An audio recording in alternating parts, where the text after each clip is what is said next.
Okay, everybody. I have something really cool to tell you about. If you haven't heard yet about Anchor, it's the easiest way to make a podcast. Let me explain here. It's free. There are creation tools that allow you to record and edit your podcast right from your phone or computer. Anchor will distribute your podcast for you so it can be heard on Spotify, Apple Podcasts, Stitcher, and more. You can make money from your podcast with no minimum listenership. It's everything you need to make a podcast in one single place. Now, the way that you can do this is you got to download the free Anchor app or go to anchor.fm, and then you can get started. It's really fun. We just switched over recently here at All Too Real 2, and I'm enjoying it so far. So be sure to check it out and let us know what you think.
Okay, everyone. Welcome to the All Too Real 2 podcast.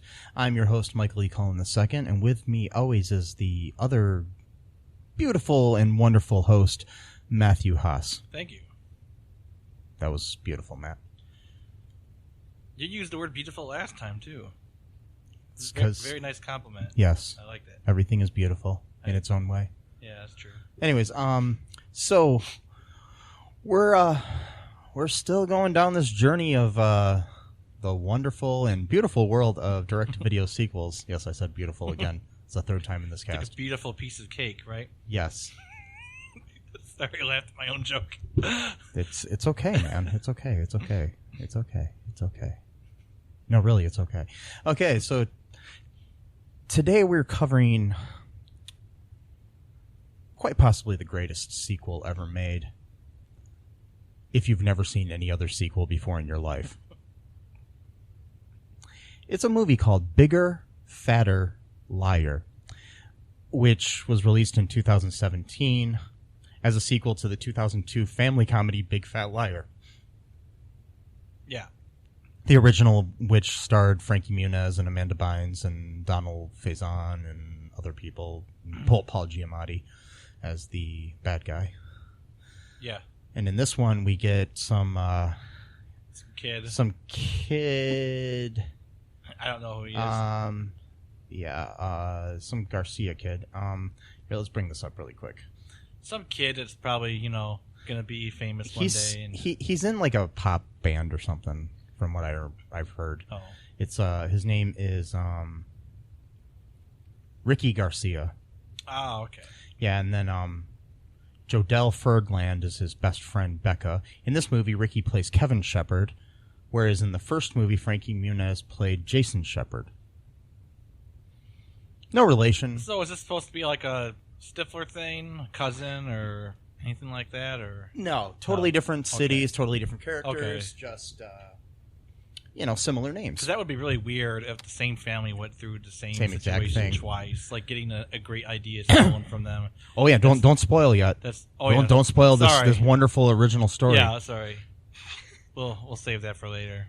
And as the bad guy named Larry Wolf in this movie, whereas in Paul Giamatti's character in the first movie was named Marty Wolf. Jesus. Didn't even try. Yeah.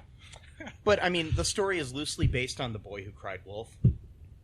Yeah. So it makes sense why they give the last name Wolf. Oh, okay, I get it. Yeah. At least the original, it makes sense. This one, I don't really. Well, it kind of does because he lies in this one too. Yeah, but what's the point? Nothing. Anyways, that's played by the. And this I will say, the brilliant actor Barry Bostwick, who is normally amazing. He's not like he's necessarily bad in this movie. Not necessarily that Ricky Garcia or Jodelle Ferdland are bad in this movie either. I think they're all acceptable in their roles with what they were given. Yeah. I don't fault any of them. I mean, if you're given a piece of shit, you can only do so much with it. I mean, right? you can shine a piece of shit all you want and still not a diamond. Yeah. Yes. But this movie's not quite a piece of shit. No, it's somewhere okay. in the middle. I watched it on Wednesday night. It was a nice little thing to just sort of chill out to and not really have to pay attention a whole lot to figure it out. So what I did earlier this week, I do not remember if I ever saw the original Big Fat Liar. So I decided, hey, I'm going to refresh myself. So I watched both these movies back to back. And I'm pretty sure that if we somehow put these two movies on a loop and did the whole like Clockwork Orange thing where you pry the guy's eyes open and make him watch a movie, I'm pretty sure we can get them to confess to almost any crime ever. Like a form of torture, basically? Yeah. Probably. Yeah, just because basically, here's the thing. Folks out there, if you've seen Big Fat Liar, you've seen Bigger, Fatter Liar. And better. Yeah. Basically. With a bigger budget. Yeah. The first movie had a bigger budget, obviously, because it was released in theaters, whereas this was direct-to-video. Plot points exactly the same. Instead of a black limo driver, they had a Russian limo driver. That was about the biggest change in the whole frickin' movie. Wow. Yeah. And instead of being in the original, it was a story that Jason wrote that Marty stole. In this one, Kevin writes a video game on a piece of paper. How do you write a video game? Does it mean the code? I guess so. But my thing is, why would his teacher even know how to read that though? Yeah, it wasn't even about coding. So and it was for like some social studies class. So how is his teacher going to know how to read this? Yeah, it doesn't make any sense. Here's my thing about both of these movies because I watched them back to back. Okay, I don't remember about the first one, but I know for sure in this one, Kevin is not allowed to get on the internet. He still has access to his computer. Why is he handwriting this fucking paper? It doesn't make any much sense to me either. Because I'm pretty sure Microsoft Word and any other kind of thing of that nature works without the internet. What if the printer is that connected to the internet at all or not? No. Wouldn't be able to print? No, you can print. Well, I know you normally, but I mean if it's like a whole system connected to the internet or I don't know. No, and probably I not. mean, They probably and if not, I mean, I don't know. I'm to sure he make has a flash drive or something he could save the paper on and go and take it to school and print it. They wanted to make it seem more dramatic of him like writing out this. But I'm saying, use your fucking computer, and this movie doesn't happen. Right, save it. You got a copy right there. Of course, I mean the guy could still steal it. But... Yeah, but you can at least prove to your dad because he didn't really care about the guy stealing the game. Yeah. He cared more about his dad believing in him. Yeah, we'll get back to that. Yeah, this is what makes the movie so stupid. Okay. Okay, so, anyways, okay. So what happens is in the first movie and in this movie, the main character gets hit by a rich guy's limo on his way to school to turn in a paper that he was supposed to have turned in before. But, in this version he plagiarized it, so that's why... Idiot. Yeah. Like they don't have ways to test that. Yeah. And the other thing, too, is in that scene where he is plagiarizing it, he goes on his computer, there's a search bar right on his home screen. He didn't get online at all. Types into that thing and everything pops up on the screen. There's no use of getting onto Firefox or Chrome or any kind of web browser to get the stuff. And he just automatically goes, oh yeah, this works. It's like he gets everything he needs right away. There's no searching involved. So I mean, Google is pretty advanced, but not that advanced. and it's 2017. Yeah. So the directors still don't know how the internet works. I can understand it, but I mean, the thing is, or something like that. Like, and the thing is, I won't even blame that on the director. I'll blame that on whoever did the graphics for that scene, because, and obviously, if they're doing graphics, they understand how a freaking computer works. They're just dumbing it down for the audience, but it's still the audience who would watch this movie unironically, I guess. I don't know. And then, I mean, I guess it's for kids. I don't know. I don't know. Matt. Very upsetting. My head hurts. Me too, a little bit. Okay, so I don't know. What else happens in this plot, quote-unquote? This quote-unquote plot. Well, okay. Gets hit by the car. They start wrangling with each other about who's going to sue who, blah, blah, blah. Kid says he'll call it even if he takes him to school. So the guy agrees to take him to school. And then the kid finds out that he's the president or the interactive or whatever. Vice president of something at this video game company. So the kid knows who he is. Then the guy's like, "Oh, great, you must have a video game idea, blah, blah, blah." And he goes, "Yeah, I do, actually." So he gives him the paper. The guy pretends that he's not really interested in it. Takes him to school. Guy basically kicks him out of the car, keeps the paper in there, and has the driver drive off. Yeah, unlike in the first one where Jason accidentally left the paper in the limo, this one that is a little different. It is. It kind of makes this Larry Wolf guy more of an asshole than Marty. Yeah, because he pushes the kid out of the car, right, and then peels off with the freaking paper. Yeah, because in the first one, Paul Giamatti's character doesn't even read it when the kid's in the car. It's only he discovers it. Like after. I think he even at first even tries to offer to give it but back. The kid's already run away. Yeah. So then he starts reading it, and he's like, "Oh, this is actually pretty good." And then he steals it. This guy's like, "You know what? Fuck you. I'm stealing this thing." Yeah. So the kid is basically trying to chase after the car, and then he tells his teacher that he swears he's telling the truth this time. He actually did his homework for real, and it was such a great project. And, he's lied so many times that she doesn't believe him, so he has to go to summer school. His dad's really disappointed in him. Of course, he's got a dead mom, so it has the whole... Yeah, they added that in. Yeah. Give him a little bit of sympathy, so he has reasons. He has reasons to lie about everything. Yeah. And, your mother was so proud of you, but I'm just disappointed, so you have that whole thing. And, he's got to go to summer school. He's basically hacking into a computer at summer school, talking to his best friend. And he, really awkward. I mean, they had a good chemistry, but I just mean like the questions, like hear of any new games, like why, like what he like they don't even seem like she doesn't even play video games with them, so like why would she, whatever. And then I mean my thing is it's like he's in this detention, or not detention, but summer school or whatever. Mm-hmm. The computers in this summer school for some odd reason look like they're at least 20 years old. Yeah, I know. Yeah, because they got the old CRT monitors on them, and they've got these, and he hacks into that, but yet he couldn't hack his computer at home to get onto the internet that his dad took away. Oh yeah, that's a good point. That's right. Yeah, or be smart enough to save his fucking paper. That's the thing too, because he got to break into the school firewall and all the other security things going on there, but he can't do that in his own house. I mean, is this a commentary on our education system and how unadvanced it is, or maybe? I don't know. But then he's like the lone genius in an economics class, mind you, mm-hmm. and the guy. So he hacks it and he's chatting with his friend, and he says, "Yeah, have you heard of any new games?" And then she goes, "Oh yeah." Yeah, his friend named Becca, played by Jodelle. Yeah. Jodelle Ferdland. Actually, she's one of the shining stars of this movie, along with Barry Bostwick. Unfortunately, you get what you get, right? But sometimes you got to take the offer. You take the good, you take the bad. Yeah. And you wait, what? Yeah, I know. I was about to go into the facts of life. I was going to say facts of life, the facts of life. Anyway, so she's like, yeah. This actually made me think of you, really stressing the point, that, this is a game that he would make type of thing. So then he loads up the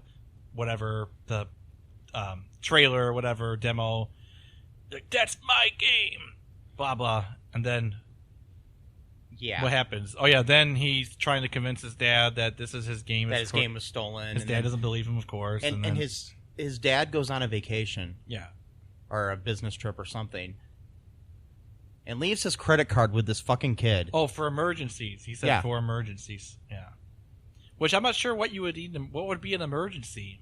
Yeah, and my thing is usually in these movies, like, for example, like in a movie that we've covered previously, like Honey, We Shrunk Ourselves, they left the kids some money. But not a credit card. No, they left them cash. Well, he gave him cash too.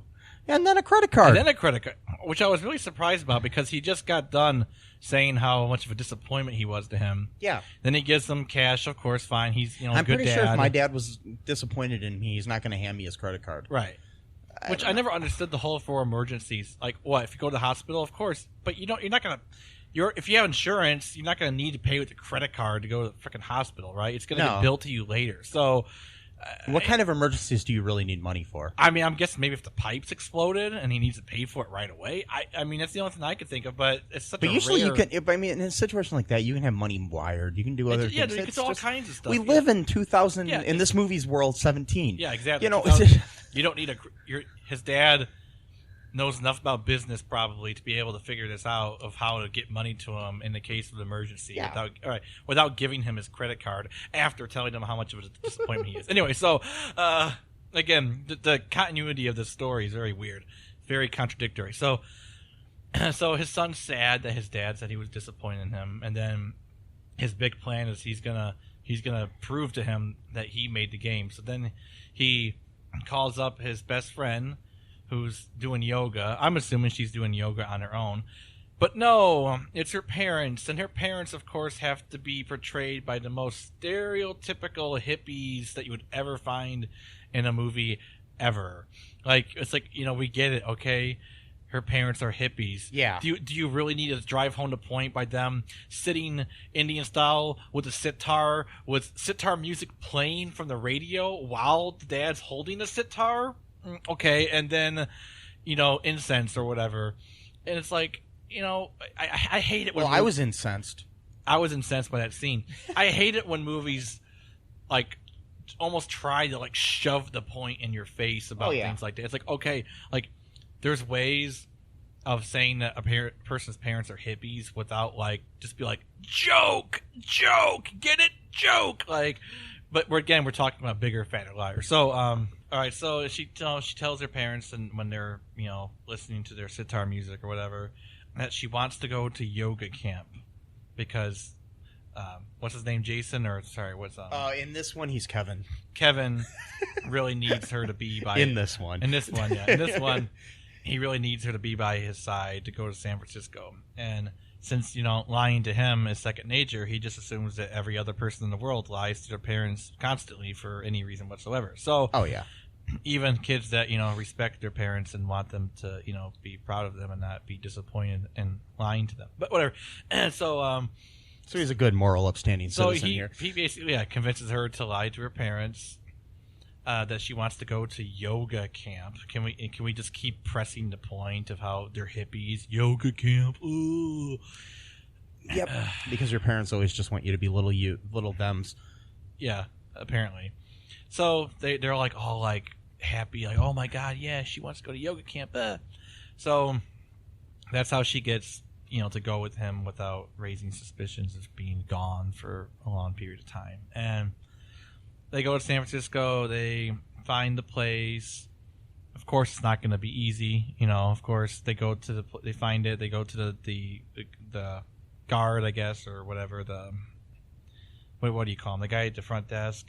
Security. He's not really. His character's name is Jimmy. Okay, yeah, that's right, but, Jimmy. Played by Reese Alexander. He's like kind of like the chief of security or something, I guess. Yeah, he's like the big guy, like the one that really takes care of problems. So he who Larry Wolf always refers to as steroids. He does? I didn't notice that. Yeah, wow, several times. That's in the terrible. Movie. Idiot. So they ask him politely, hey, this guy stole my video game. Can you call him and send us up? And then the guy does like a whole sarcastic bit about losing his job, blah blah blah, kicks him out. So then they see all these like food delivery people. Yeah, the food delivery people. So then they decide to like sneak in themselves and dress up like they bribe one of the guys and get his costume for delivering pizza or something. Yeah. So he's not paying attention. He's like, yeah, sure, go up, but then he runs into a second boundary. This time it's the Larry Wolf's personal assistant. Okay, who did you notice her name? No, I didn't pay attention. What was her name? Okay, the name on her desk. Her name is Penny.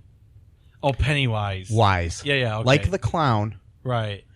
And also another interesting thing. I guess there's a painting inside Wolf's office that is of I guess it's supposed to be of what's his face, the guy that played Pennywise in the It movie. Really, there is Tim Curry. I just blanked on his name for some reason, but it's supposed to be of Tim Curry. And Tim Curry and Barry Bostwick, who plays Larry, were in Rocky Horror Picture Show together. Wow. So it's a weird. That's a cool, interesting reference. Yeah, in this great movie. Yeah, this is a great movie. Yeah, what a way to waste it. But okay. It's like, putting a cherry on a piece of shit. But okay, so, they have to go through her. So then they concoct some plan to. They have this weird thing where they could forward calls to their phone, and they have like a voice thing changer. A voice modulator. It was really weird. Yeah, really advanced phone. And they were able to. She called in, and Becca it was in the hallway, and she was doing research on Pennywise. Yeah, and figured out that Penny had a date on some kind of like Tinder type app or something the night before, and I don't know what it was. I don't know how she figured that out, but then she just pretended to be this guy Mike, who was her date the day before. Yeah. Yeah. And that gets her to get downstairs because he says that he really likes her or whatever. So then she, traipses downstairs, and then that allows Kevin to confront Mr. Wolf. Doesn't go too well, I don't think. And then they get kicked out again this time. Hi, folks. This is Michael E. Cullen II from the podcast that you're listening to right now, along with manager Matthew Haas. You got promoted? Yes. Damn it. Okay, anyways, folks, do you like the show Superstore? I don't know. I asked the folks and nobody's answering me. Because they're not here. Oh, but we love damn it. Yeah, we love it, though. Okay, folks, if you like it as much as we do, you're really going to like the Super Story podcast, which is a podcast where Matthew and I go episode by episode and give our little opinions and thoughts on it. Sometimes we have guests, sometimes we don't. Just depends on how we're feeling. Yeah. And, so if you like this podcast and like our little crazy banter, then you should definitely check this out. Or I might get sad. And when I get sad, it gets pretty sad. yeah, So I can't deal with him when he's sad. no one can really. So Yeah. So check out Super Story Podcast right here where you get this podcast, Super Story Podcast. Magus Elgar's apprentice, Udo Malaki, comes from a family of dangerous, exciting casters. Hi, I'm Udo Malaki, and, I do magic. Even if his ambitions only go as far as staying alive. You know, I was really hoping you were going to say something a bit more positive. Not exactly an ideal Magus. You can hear Udo Malaki and his exciting adventures in the upcoming radio comedy, Magus Elgar. Visit MagusElgar.com to download your copy today. And I'm blanking of what happened next. Okay, next. What happened next? I remember this. Okay, basically as they were leaving, Kevin had tried to steal Larry's phone. Okay. But Larry caught him. But then they got outside and he bumped his phone, which means that you can copy everything from the phone onto your phone. While it was in his pocket, he had bumped it into his phone. It's actually a technology. Oh, okay. Yeah, I've seen it in like spy. Why the hell do they have it? That's That's the weird part. Again, he was able to do this onto his phone, but he forgot to save his fucking paper. He hand wrote his paper. Yeah. Well, you have to. You have Microsoft Word on a phone now too. You could have just typed it on your cell phone. You have to have a plot, so.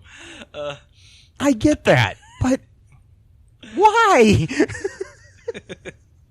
That's the thing that's going to bug me the most about this whole movie is the fact that he hand wrote everything. Right. I don't get this. I don't get it. When I was a kid, I had to handwrite things because we didn't have computers. Right. But I don't get it. Okay, anyways, so after that, they figure out his they break into his bank account and pose as his kids and check into the fanciest hotel in the fictional San Francisco of this movie. That's actually Canada. Anyways, because it looks nothing like San Francisco. But I've never been to San Francisco, but I've seen pictures. And this was Canada. You can throw in as many aerial shots of the Golden Gate Bridge as you want, but you're not in fucking San Francisco. I'm sorry. Anyways,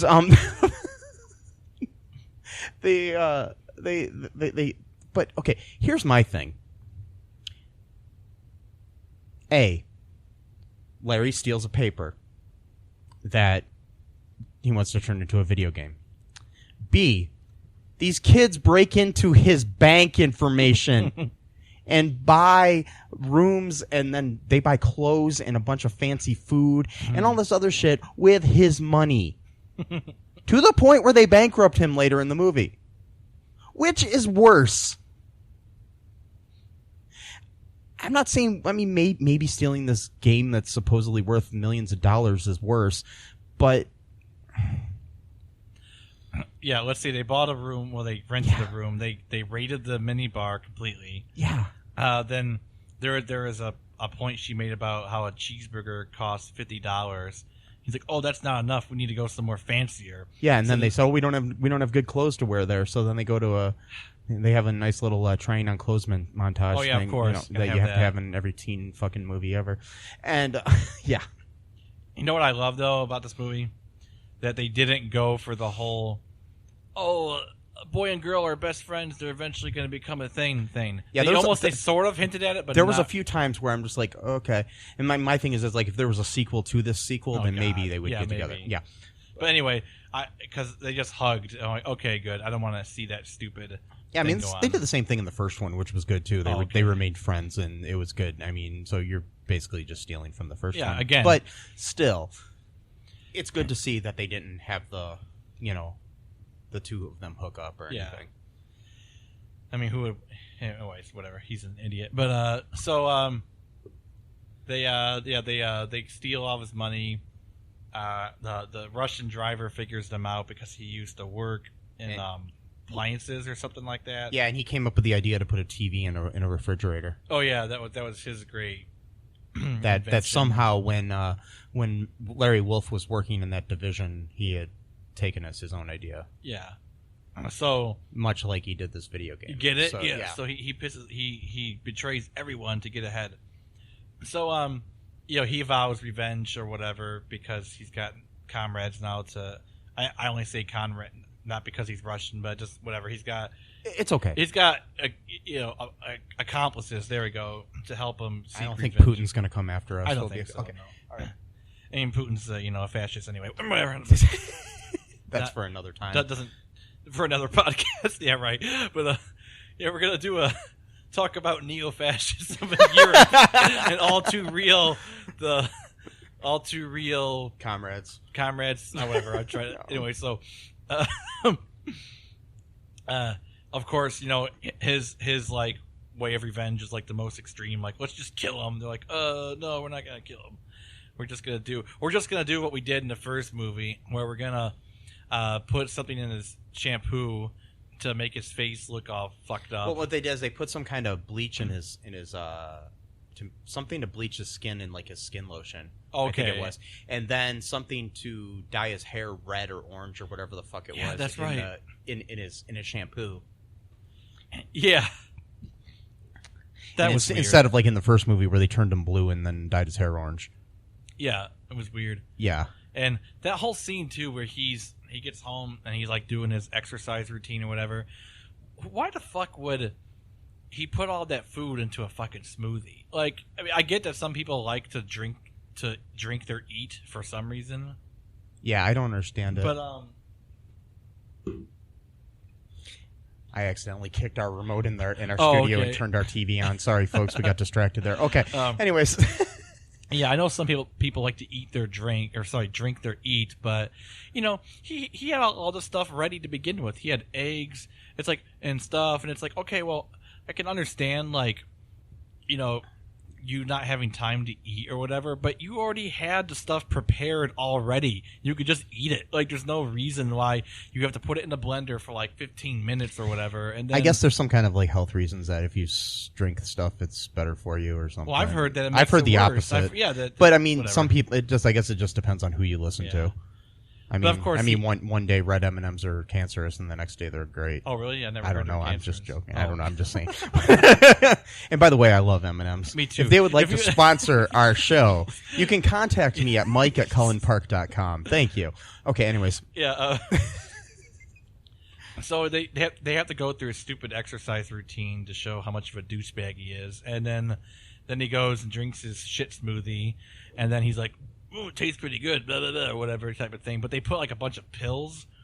Yeah, I think they were sleeping pills. Sleeping pills. Yeah. Okay. Here's another thing. So they drugged him. They drugged him. And they could have killed him by putting all. They could have killed him. Right. They stole all of his money. And then they broke into his house. This dude just took this kid's paper. It wasn't like they killed his family. Right. And the thing is, too, it was just the paper. He didn't actually make the game. No, they still had to. He basically, the thing is that there were still these glitches in the game, right? That Kevin had to fix later on. I'll get into that later. Let's put a pin in that right now. But also don't tell me that like a 3-page paper is enough code to make an entire game like that. It's not. Even an Atari game would have more code, than that. Like, whatever. But then again, I don't know what the fuck that game was.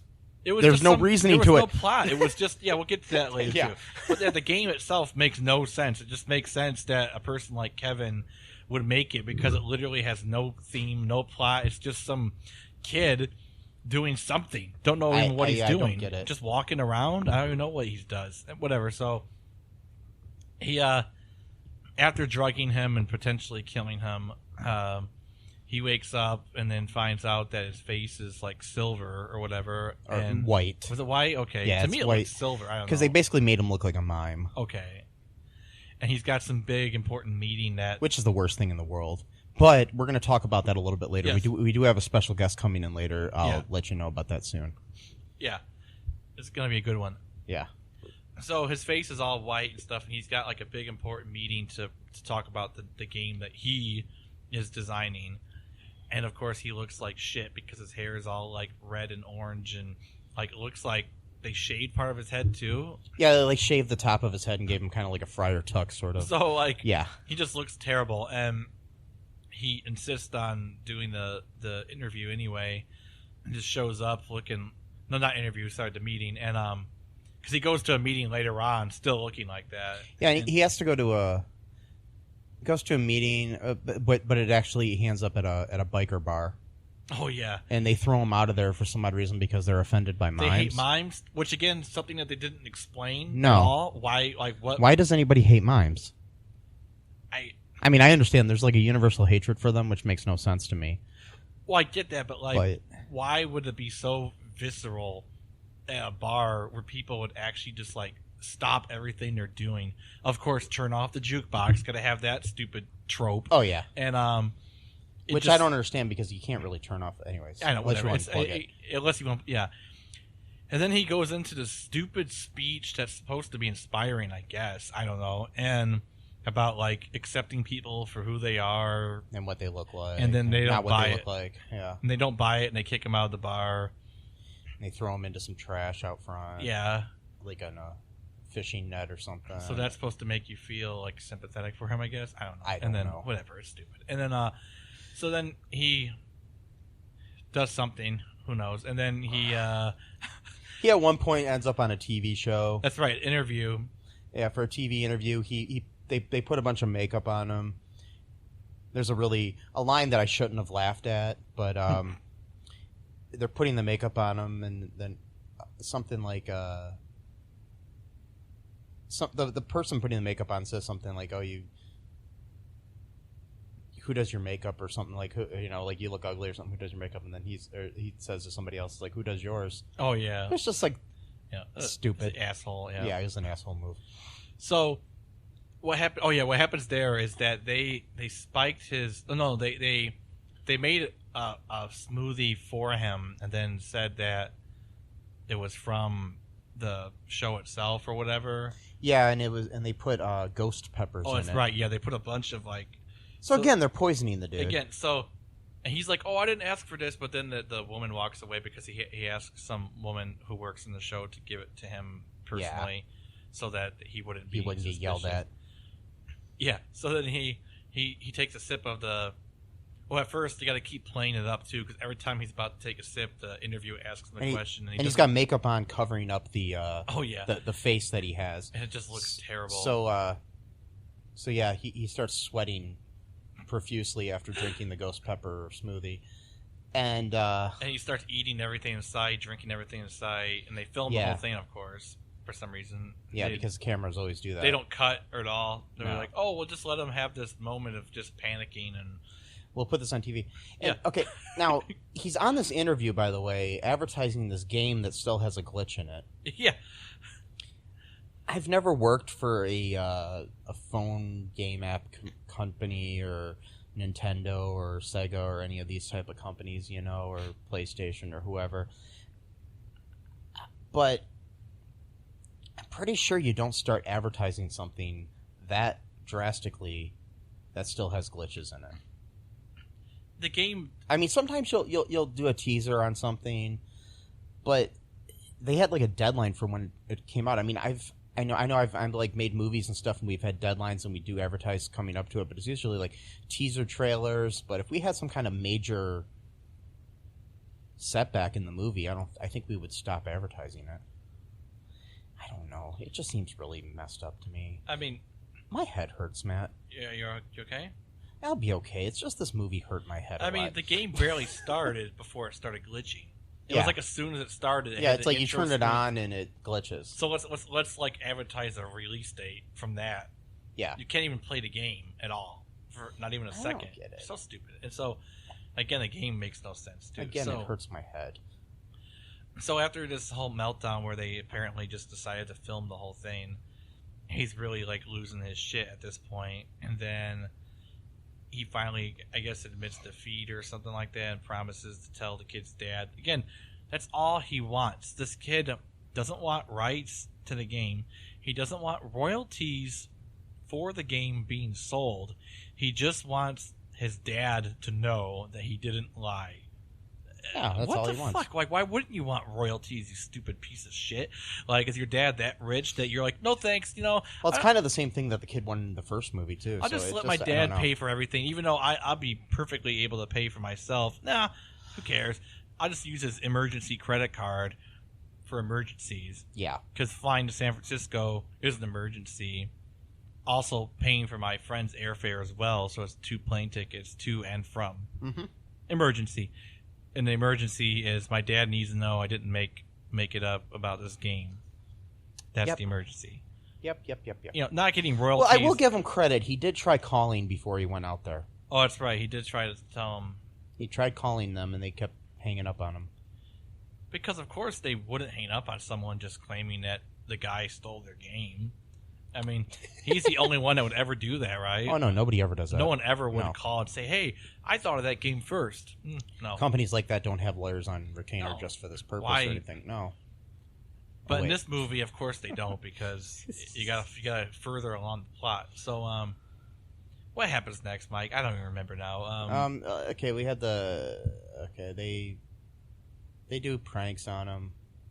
More pranks, right? Oh, but actually, we get to the point eventually where they need first. They did the pranks originally, and then they have a situation where Kevin does help him fix the game. Oh, he yeah. convinces him because, like he said, he wants him to call his dad. And then, of course, he fixes the game and double crosses him. Of course. Larry double crosses Kevin and has the kids taken away. And okay, here's my question. I have several of these questions throughout the movie. This is a video game company. There's glitches in this game. We see at least a dozen people working on this game. You mean to tell me not one of those guys could figure out how to fix this fucking game? No. The glitch was so bad. And supposedly this is like a really popular, this would probably be like the equivalent of working at, at like EB Games or something, you know what I mean? It's not like it's, mom and pop basement video games or something. It's That's like, a great name for a mom and pop basement video games. Yeah, it's just, I don't know. I it just doesn't make sense to me. Like nothing does. That they need this Kevin kid to fix this fucking game. He's like the missing key. You know, he's such a genius. He's such a genius. I mean, that's why he lies. Everything he does is okay because he's Kevin and he's a genius. And, you know, his teachers can go fuck themselves because, you know, the rules don't apply to Kevin. But he can't type his fucking paper. He can't. He's got to write it down by hand. Or have turned the paper in the, on time in the first place. Because usually when you're smart, you can actually just, shit that shit out. No. And, I'm just saying, I don't know. Yeah. Maybe it's because I struggled a lot in high school and stuff and had to, find ways to get things done and study hard. Assholes like this piss me off when they don't do the right thing. Right. So, okay. I hate this kid. You can calm down. So Kevin McAllister. My head hurts, Matt. So Kevin McAllister Part 2, when he's home alone. So I thought that was good. Yes, it was. He just, instead of messing with the wet bandits, he's basically ruining this guy's life, who stole his idea or whatever. And he fixes it, and then everything's great. And at least in Home Alone, it was the parents' fault. They left him home alone. They left him home. Yeah, it wasn't. And this time, he just decides to go on a freaking journey to San Francisco with his dad's emergency money. And then, hey, Dad must make a lot of money. So, again, typical rich kid, oh, well, my dad, he works hard. I'll just, I'll have an easy life. Fuck you. Anyway, so, what happens next? He fixes the game, and then they throw him out, and then they're just getting kicked out of the hotel.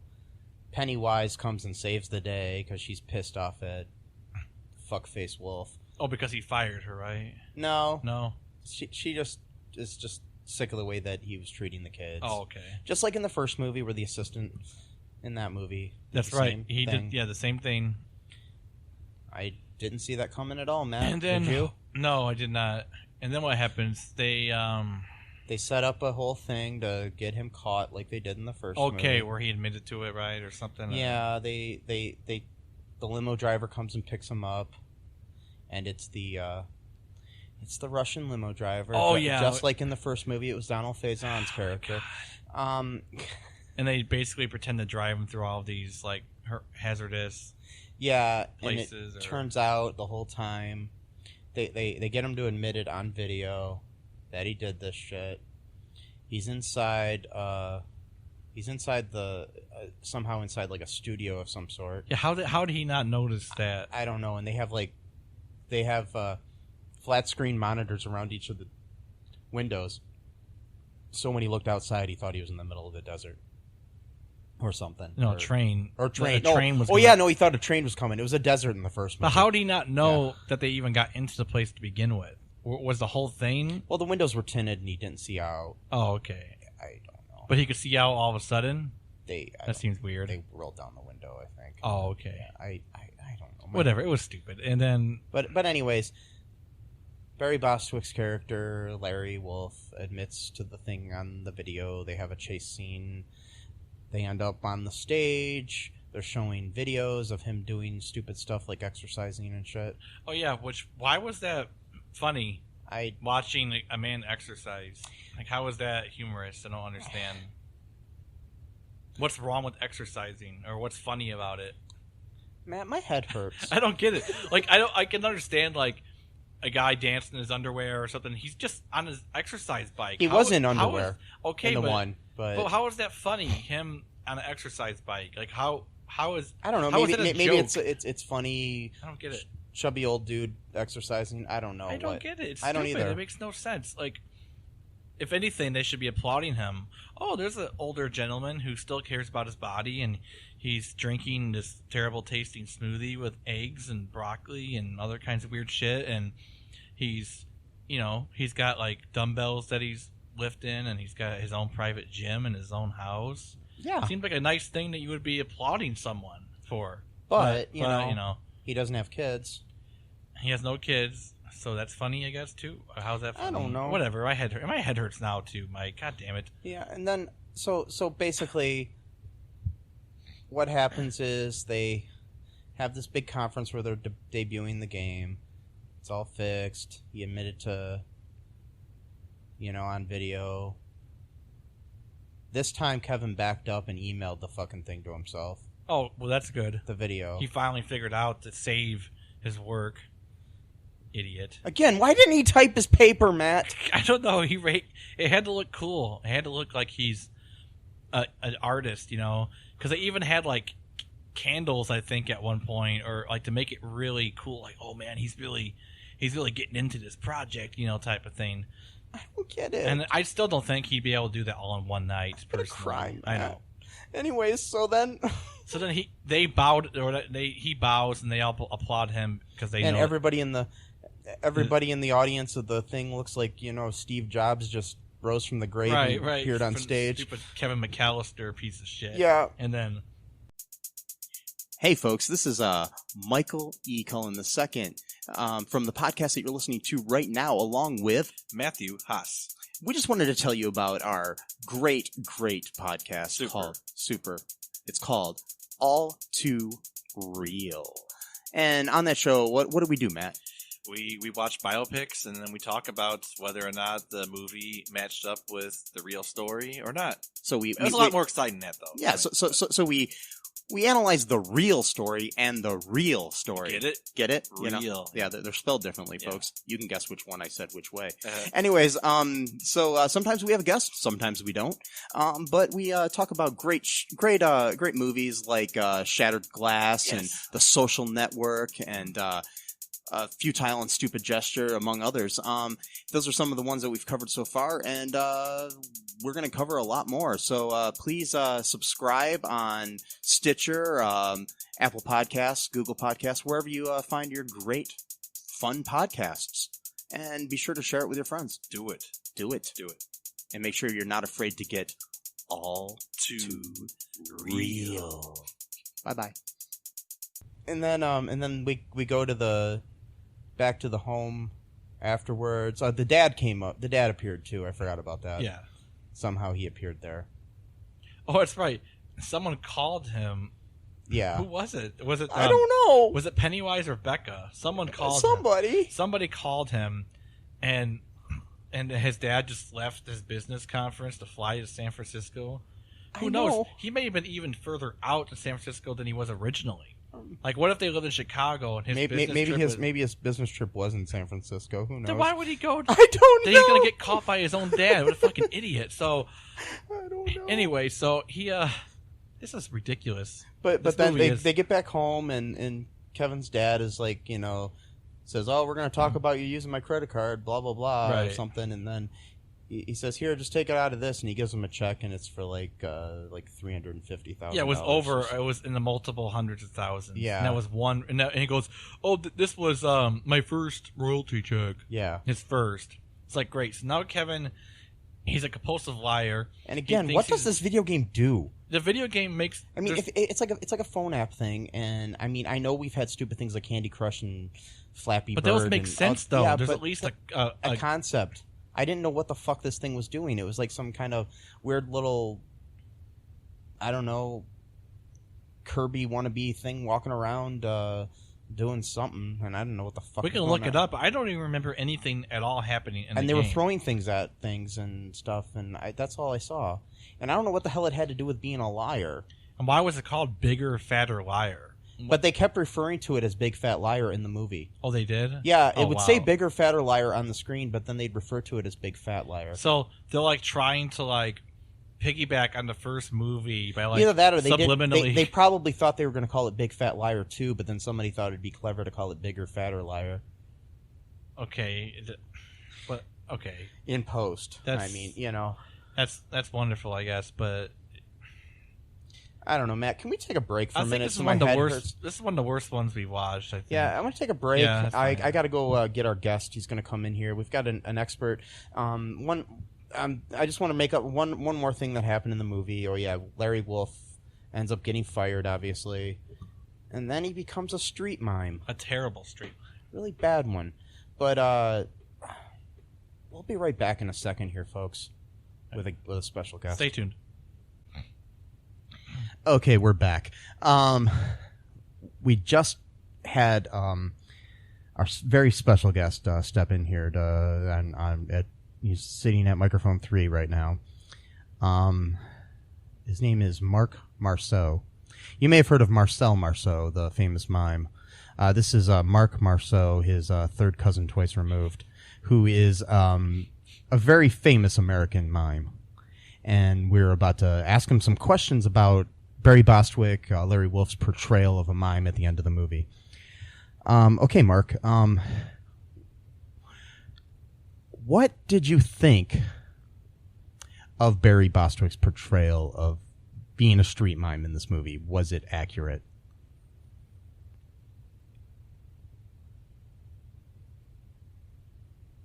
All right, he's trapped in a box. I guess you can't talk inside this box. I don't know. Mark's just sitting here trapped in a box. How do we get him out? I don't know if we have to break the glass or what we do. He's trapped in a glass box. So I guess he can't. It's on the other side of the microphone. Can you get out of the box? Can you mime yourself out? Mark, are you okay? Now he looks like he can't breathe inside this box. God, so he's gonna die inside a. Do you have like a hammer or something? How do I get you out? Tell me or show me. You've got to talk to us here, Mark. Something. All right, now he looks angry. I'm angry. I am too. What? Dude. Matt, when you got this guest for us. Oh, it's my fault. Okay. Yeah, I know. I mean, I don't want to place the blame on you. I mean, even though I made you do all the work to get the guest. But did you have him vetted? By like 3 or 4 other mimes. No. Did you try talking to them?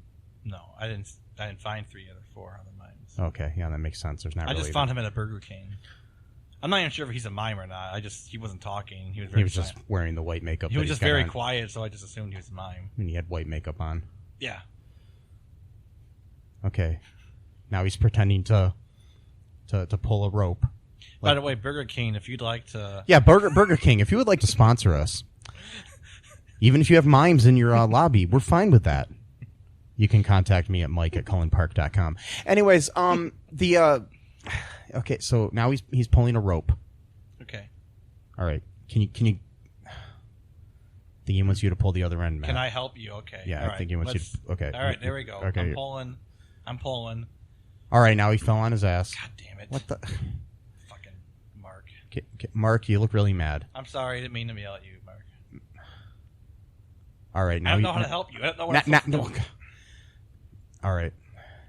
Now he's storming off. All right, maybe we shouldn't have him talk. Maybe he just. Yeah, maybe we should just cut this segment. Sorry, dude. Okay. I'll see you later at all right. Burger King. Yeah, we'll. Okay. Get me a double cheeseburger. I'll meet you in a half hour. Yeah. Okay. Here's some money. Mark. Thanks for coming in. All right. Yeah. Okay. All right, see ya. Yeah. Some chicken nuggets. Okay. Yeah. Like a shake, maybe. No fries. Okay. Bye, Mark. All right. Okay. That was fun. That was our first very special guest. I mean, sorry, folks. Didn't say anything. Yeah. That was kind of rude. Anyways, We gotta talk to him about this later. I don't even think he saw the movie. I don't think so either. I think he just wanted to be on our podcast. I didn't ask him if he saw the movie. Well, that was your. I just said if you want to come on a podcast and talk. I was trying to find out how well of a street mime Barry Bostwick was. I mean, by the way, Barry Bostwick is a nice guy. He is. I just want to tell you that I met him once. I'm actually in a movie with Barry Bostwick called Home Run Showdown. Yep. I'm an extra in that movie, in a scene that features Barry Bostwick. So I'm actually on the screen at the same time as him. Mm-hmm. You can see me very clearly in that movie that also stars Matthew Lillard and Dean Cain. It's a good time. Sitting next to my dad in a baseball stadium. Mud Hens? Yep. And and Barry Bostwick is also in a movie called 3 Days in August, I think it is. With the wonderful Colton Tapp, who is in Pi Day Die Day. Great movie. Yes, it is. Good stuff.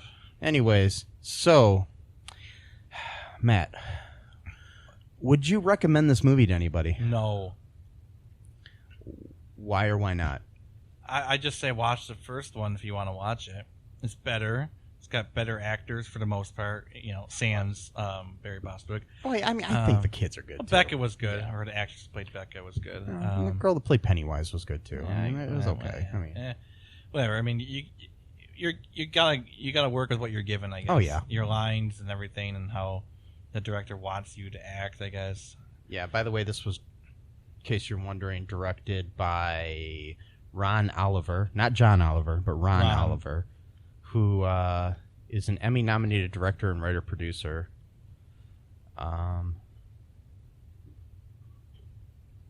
He has also been an actor and things, too, but he's directed episodes of back in the day, like it looks like some episodes of Degrassi: The Next Generation. Oh wow! Trying to see other things that pop out at me. He's directed a lot of stuff, actually. Some episodes of the TV show Goosebumps. The live-action Police Academy, the series. Okay. The new Addams Family series.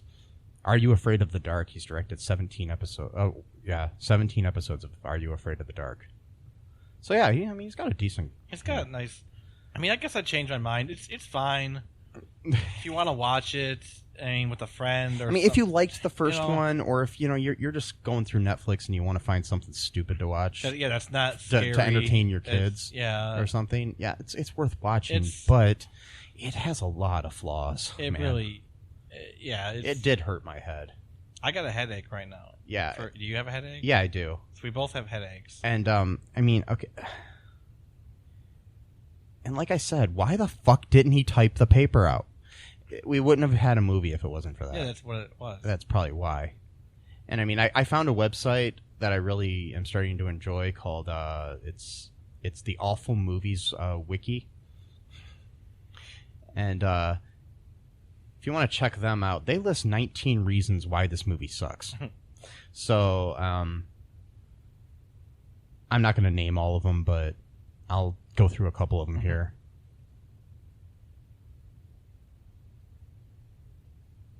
Yeah, one of the things is Sean Levy, the director of the original film, didn't even plan on making a sequel, and neither did Dan Schneider, the writer of the first film. Neither one of them have any involvement in this movie. Dan Schneider for other reasons, because he's kind of been blacklisted right now out of Hollywood for good reason, because he supposedly, allegedly, I'm just going to make sure I'm pointing this out, allegedly,